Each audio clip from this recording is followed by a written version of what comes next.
Sir, ಇವಾಗ ಚೆನ್ನೈಯಲ್ಲಿ ಎಷ್ಟು property ಇದೆ, ಇಲ್ಲಿ ಎಷ್ಟು 1 ಪ್ರಾಪರ್ಟಿ? ಎಕರೆ ಹತ್ರ ಒಂದೊಂದು ಎಕರೆ ನನ್ನ ಹೆಂಡತಿ ಮಗನಿಗೆ ನಾನು ಅಲ್ಲಿ ಮನೆ ಕಟ್ಕೊಟ್ಟು ಅವ್ರಿಗೆ ಅಷ್ಟು ಜಾಗನೂ ಅಲ್ಲಿನೂ ಭತ್ತ ಬೆಳೀರಿ ಅಂತಲೇ ಹೇಳಿದ್ದೀನಿ.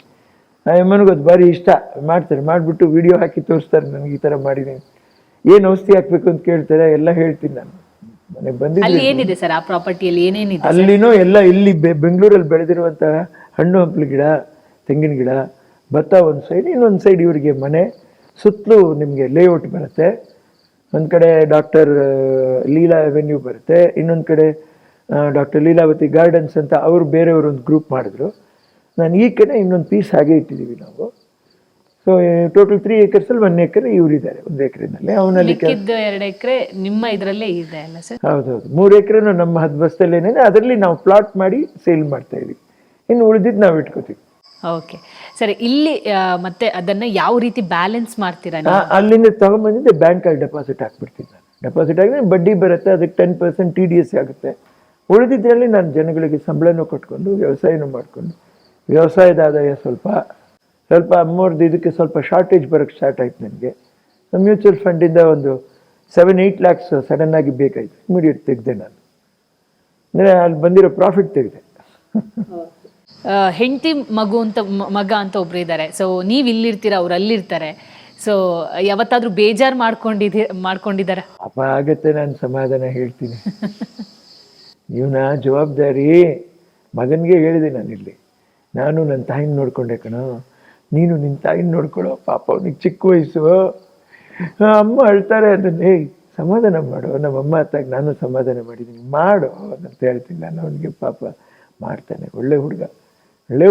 ಏನು ಎದುರು ಮಾತಾಡಲ್ಲ ಅನ್ಕೊಂತೀವಿ. ಅವನು ನನಗೆ ಒಳ್ಳೆಯವನಾಗದ್ ಬೇಕಾಗಿಲ್ಲ, ಅವ್ರ ತಾಯಿಗೆ ಒಳ್ಳೆಯವನಾದ್ರೆ ಸಾಕು. ಸೊ ಏನ್ ಮಾಡ್ಕೊಂಡಿದ್ದಾನೆ ನಿಮ್ಮ ಮಗ? ಸೊ ಏನ್ ಆಗ್ಬೇಕು ನಮ್ಗೆ ಅದು ನಾನು ಸರಿಯಾಗಿ ಓದಿಲ್ಲ, ಎಲ್ಲ ಅರ್ಬರ್ಕ್ಲೆ. ಅದು ಏನದು ಸಾಫ್ಟ್ವೇರ್ ಇದರಲ್ಲಿ ಏನೋ ಕೆಲಸ ಮಾಡ್ಕೊಂಡು ಇಂಜಿನಿಯರ್ ಆಗಿದ್ದೀನೋ ಕೆಲಸ ಮಾಡ್ತಾ ಇದ್ದೇನೆ. ಅದ್ರ ಜೊತೆಲಿ ಓದ್ತೀನಿ. ಏನು ಓದ್ತೀವಿ, ಓದಪ್ಪ ನೀನು.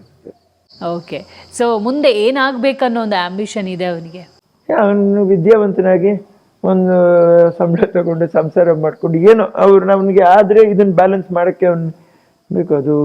ಅದು ಅನುಭವ ಅನ್ನುವಂಥದ್ದು ನಾನು ಹೇಳ್ತೀನಲ್ಲ ಇವರೇ, ಇನ್ನೂ ನಿಮಗೆ 10-20 ವರ್ಷ ಹೋದರೂ ಕೂಡ ಒಬ್ಬ ಸಾಮಾನ್ಯ ಕುಟುಂಬದಲ್ಲಿರ್ತಕ್ಕಂಥ ಹೆಣ್ಣುಮಗಳು ಆ ಮನೆನ ಆ ತಾಯಿ ಹೇಗೆ ನಡೆಸ್ತಾಳೆ ಅನ್ನುವಂಥ ಅನುಭವ, ಆಮೇಲೆ ಜನಸಾಮಾನ್ಯರಲ್ಲಿ ಸಾಮಾನ್ಯರು ದಿನನಿತ್ಯ ಅವರ ಜೀವನನ ಹೇಗೆ ನಡೆಸ್ತಾರೆ ಅನ್ನುವಂಥ ಆ ಅನುಭವ, ದೇವರು ನಮ್ಗೆ ಇಷ್ಟೆಲ್ಲ ಕೊಟ್ಟರು, ನಾವು ಅವರು ಬದುಕ್ತಾ ಇದ್ದಾರೆ, ನಮ್ಗೆ ಯಾಕೆ ಈ ತೃಪ್ತಿ ಇಲ್ಲ ಅಂತಕ್ಕಂಥ ಒಂದು ಕಂಪ್ಯಾರಿಸನ್ ಬರಬೇಕು ಅವರಿಗೆ.